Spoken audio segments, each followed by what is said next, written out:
The runes do not lie. They whisper truths older than time, etched not only in stone, but into the very fabric of the soul. There is a reason why ancient warriors carved runes into their blades, why seers cast them beneath the cold shimmer of moonlight, and why kings once hesitated to act without first consulting their strange, angular forms. Runes were never just letters or marks. To those who understood their power, they were living forces, sacred sigils breathing with divine intention. They did not merely represent things, they were things: destiny, protection, destruction, healing, transformation. But like so many pieces of spiritual technology from the old world, this knowledge was cast into shadow. Time buried it beneath dust and doctrine, until it was branded as superstition or reduced to novelty. The sacred art of rune casting was forgotten by most, remembered only in fragments passed down through folk tales and whispered in the fringes of modern occultism. And yet, the runes persist. They call to those who still feel the pulse of ancient wisdom beneath the noise of the modern world. To those with ears to hear the silent language, and hands willing to cast without fear. You see, rune casting is not just a method of divination. It is a spiritual dialogue, a communion with the unseen. Each rune carries a vibration, a frequency of cosmic intelligence, encoded in its shape, its name, and the sound it once made when spoken aloud by the sages of the North. What if I told you that by casting these ancient symbols, you're not asking the future to reveal itself, but rather, allowing your own subconscious, or perhaps something even deeper, to speak? The runes become a mirror, a compass, a doorway. In this video, we are not merely going to learn what the runes are, we will uncover why they matter. You will discover their mystical origin story, why their knowledge was hidden, and how you can begin to work with them, not as toys or tricks of fate, but as tools of power, wisdom, and alignment. We'll explore the esoteric language buried within their forms, and I'll guide you through your first steps in casting them with intention and reverence. So if you've ever been drawn to forgotten alphabets, if symbols speak to you louder than words, if you've felt the subtle pull of fate in the quiet places of your life, then this is your invitation to enter the sacred grove. The runes are waiting. The question is, are you ready to listen? Long before the written word became widespread, before parchment or ink defined civilization, there were symbols carved into bone, stone, and wood, marks that held more than just sound. They carried power. Among these ancient scripts, none stand quite like the runes. Their origin is veiled in myth, wrapped in the mists of northern Europe, where the line between history and legend blurs. But the story most often told is this: the runes were not invented, they were discovered. According to Norse myth, the god Odin hung himself from the world tree, Yggdrasil, pierced by his own spear, and sacrificed himself to himself for 9 nights. In this self-imposed death and deep suffering, he glimpsed the runes, glowing with wisdom beneath the roots of existence. He seized them not for vanity, but for the benefit of all creation. This myth isn't simply poetic, it encodes a fundamental truth about the nature of the runes. They are not passive tools. They are born of sacrifice, of vision, of communion with the unseen. Odin's descent mirrors the journey of any true seeker, willing to undergo personal transformation in exchange for sacred insight. This is what sets the runes apart from ordinary alphabets. They are a spiritual technology rooted in ordeal, vision, and divine contact. Historically, runes appeared across the Germanic world, etched into burial stones, weapons, jewelry, and talismans. The Elder Futhark, believed to be the oldest runic system, consists of 24 characters, each with a unique name, sound, and symbolic meaning. These were not just linguistic symbols, they were magico-religious sigils. For example, Algiz, resembling an upright figure with outstretched arms, symbolized protection and connection with higher realms.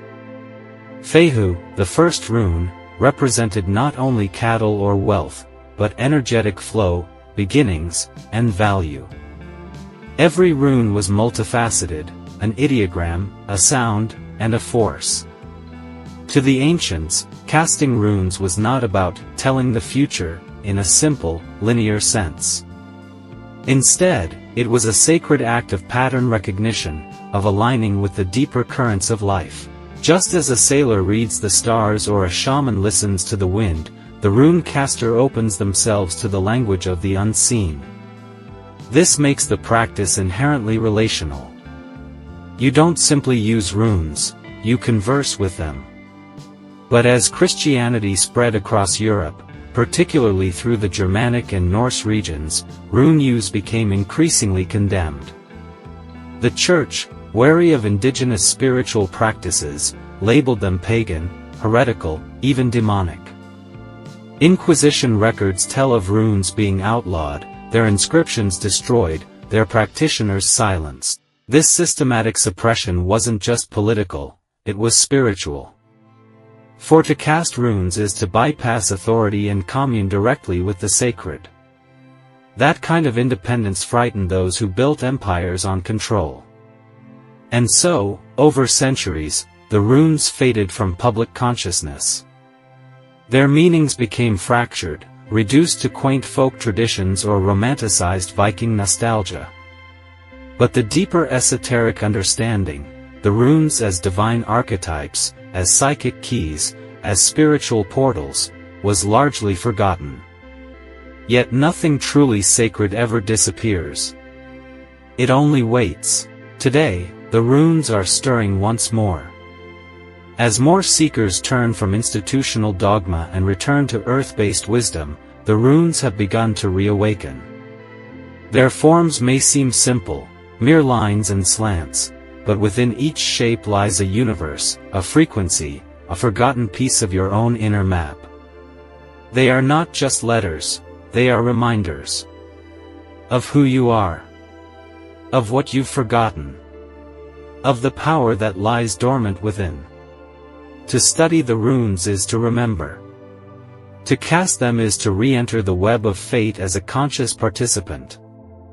And that is where our true journey begins. To begin the journey of rune casting, one must first understand that these are not mere tools for fortune-telling.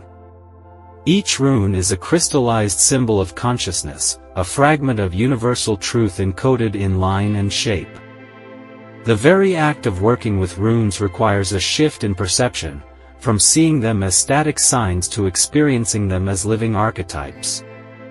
Imagine each rune as a key on a sacred instrument, and when cast or drawn, it resonates not just externally, but within you. It touches the psyche, stirs ancestral memory, and unlocks layers of meaning that go far beyond the intellect. The runic alphabet most commonly used by modern practitioners is the Elder Futhark. Named after its first 6 characters, Fehu, Uras, Thurisaz, and Suz, Raidho, Kenas, this 24-rune system is considered the oldest known form of runic writing. But calling it an alphabet barely scratches the surface. Unlike modern letters, each rune is a vessel containing myth, energy, story, and intention. For example, the first rune, Fehu, appears as 2 diagonal branches jutting from a vertical line. It symbolizes cattle, but not merely animals. In ancient times, cattle were wealth, movement, abundance, and value in motion. Casting Fehu is to engage with the flow of prosperity, but also the question, what do I truly value? Let's take another, Ansuz. At face value, it represents the spoken word, communication, and divine inspiration. But on a deeper level, Ansuz is associated with Odin himself, he who sacrificed for wisdom and brought the runes to the world.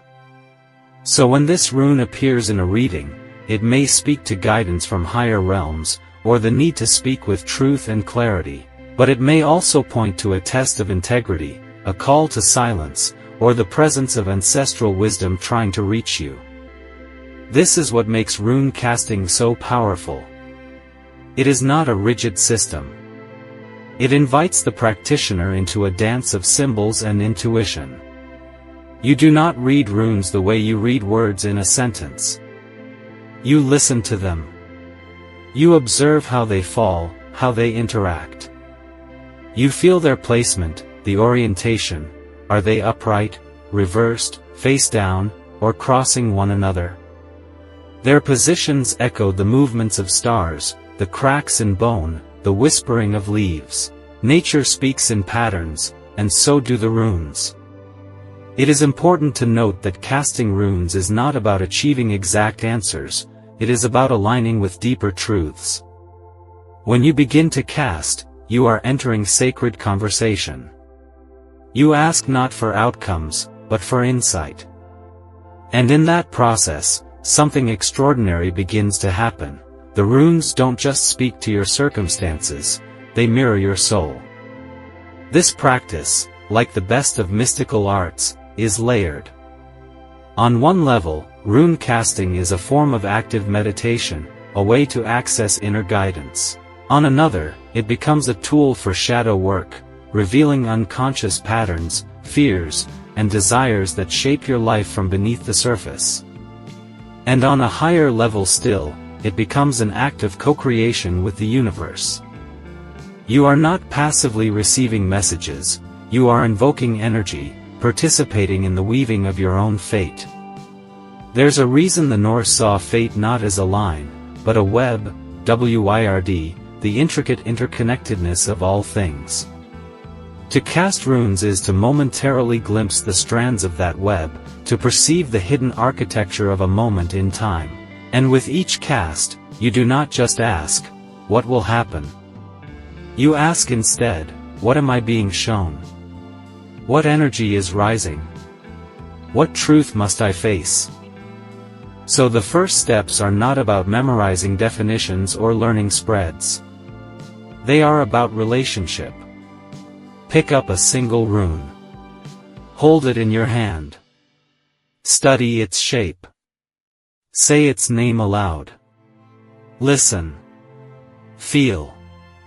Ask, what do you want me to understand? Because when you treat the runes as sacred beings, rather than dead letters, they begin to respond. To truly deepen your relationship with the runes, you must first let go of the notion that their meanings are fixed or purely intellectual. While each rune carries a traditional set of interpretations, their true essence shifts depending on the moment, the question, the energy of the one casting them. This is the paradox of the runes. They are both constant and alive, both ancient and evolving. The wisdom they hold is like a prism. When light passes through, different facets reveal themselves depending on the angle, the intensity, and the clarity of your own perception. Take, for example, the rune Thurisaz. At first glance, it represents a thorn, a sharp, protective force, perhaps even a warning. But its association runs deeper. Thurisaz is linked to the giants of Norse mythology, primal chaotic beings who challenge order and force transformation. When this rune appears, it may indeed caution you against danger or deceit. Yet, it may also signify a moment of catalysis, a necessary discomfort that breaks stagnation and leads to evolution. Just as a thorn draws blood to awaken sensitivity, Thurisaz may prick your consciousness to awaken awareness.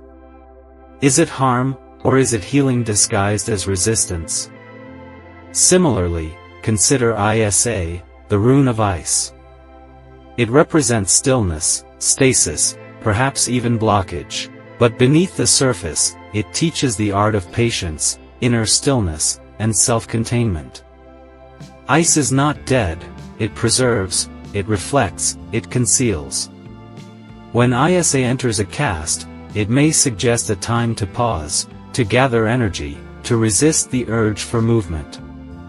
It challenges the modern obsession with immediacy and reminds us that sacred timing cannot be forced. And then there is Iwaz, the yew tree. Symbol of death and rebirth. It links the upper and lower worlds, the seen and unseen. It speaks of resilience, the kind that comes from deep-rooted strength, not from surface bravado. To draw Iwas is to enter the liminal, the space between endings and beginnings. It may signal transformation that feels like death but births new power. This is the kind of complexity that makes rune casting a spiritual art rather than a mechanical process. Misconceptions often arise when people treat the runes like fortune cookies, pulling one for fun, asking shallow questions, or using them as a novelty. But this is like asking a sacred river to become a puddle. The runes don't exist to entertain, they exist to awaken. And awakening isn't always comfortable. It reveals not only what we hope for but what we fear. A true rune reading may shake you, humble you, or validate something you've tried to ignore. But this is their magic, they pierce illusions.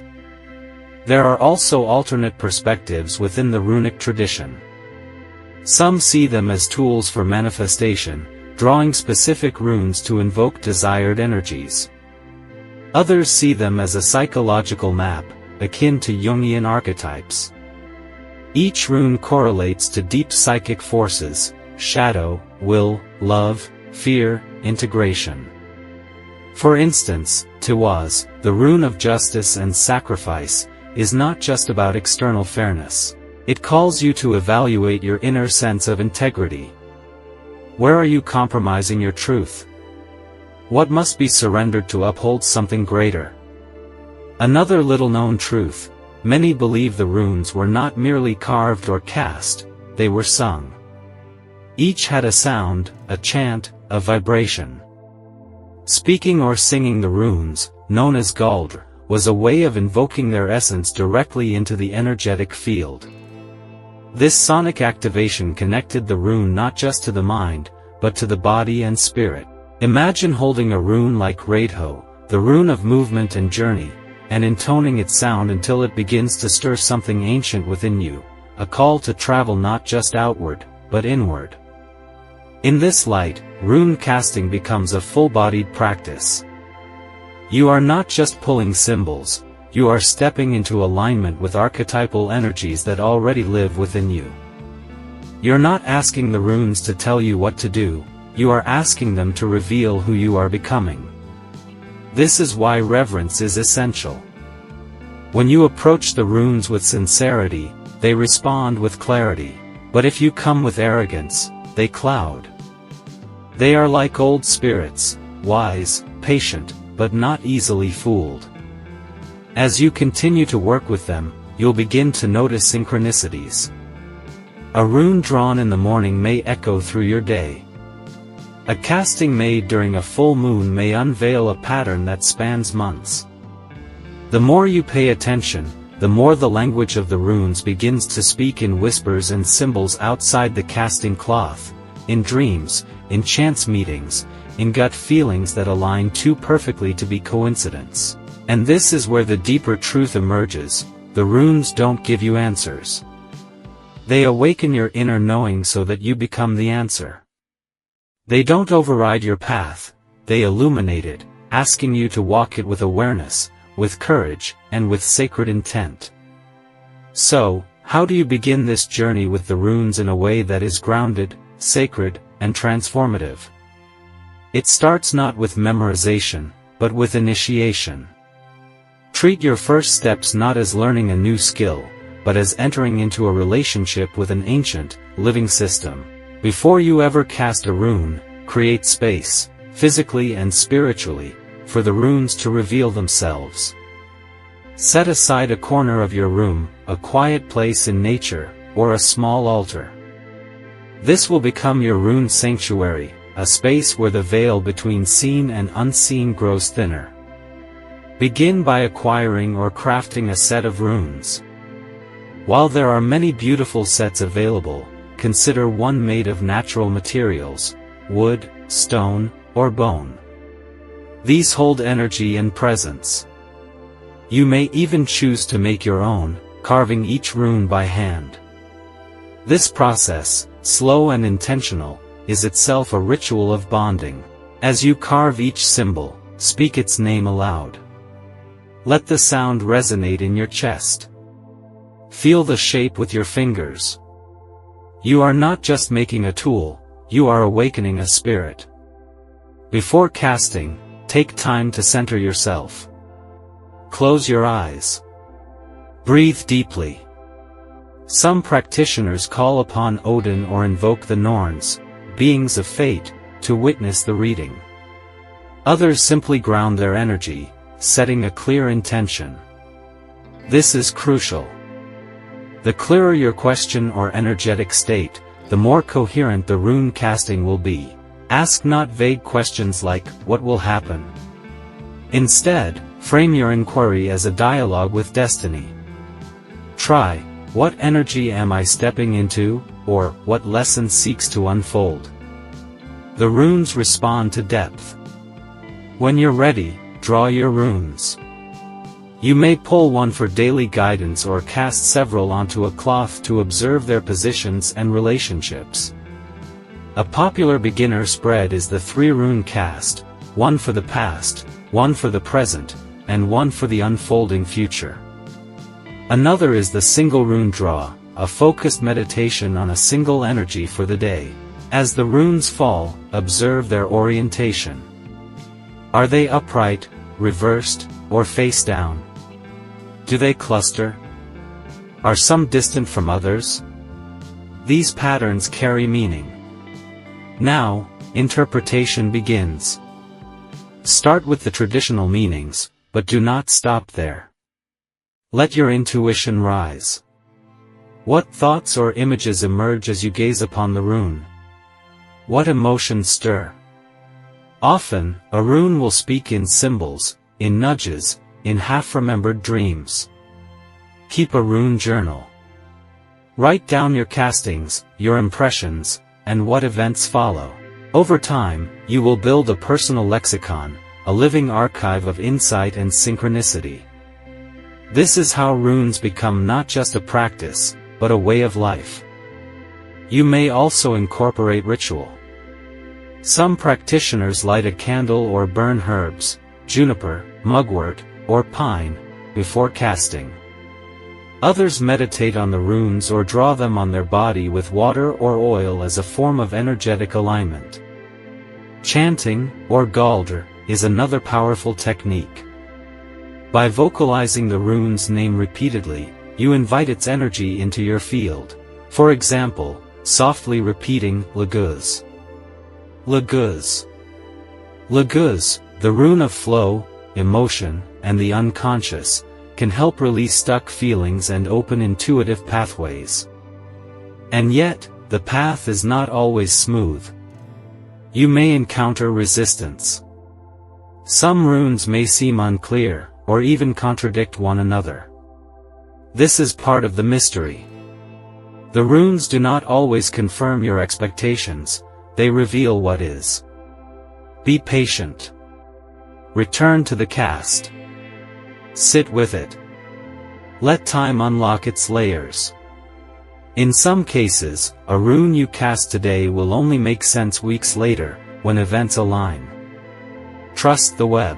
Common pitfalls include approaching rune work as a performance, relying too heavily on books, or seeking only positive affirmations. Remember, the runes are initiatory forces. They are not here to soothe your ego, they are here to awaken your soul. If a rune unsettles you, ask why. If it challenges you, ask what part of me resists this truth. Use discomfort as a doorway to deeper understanding. Most importantly, stay consistent.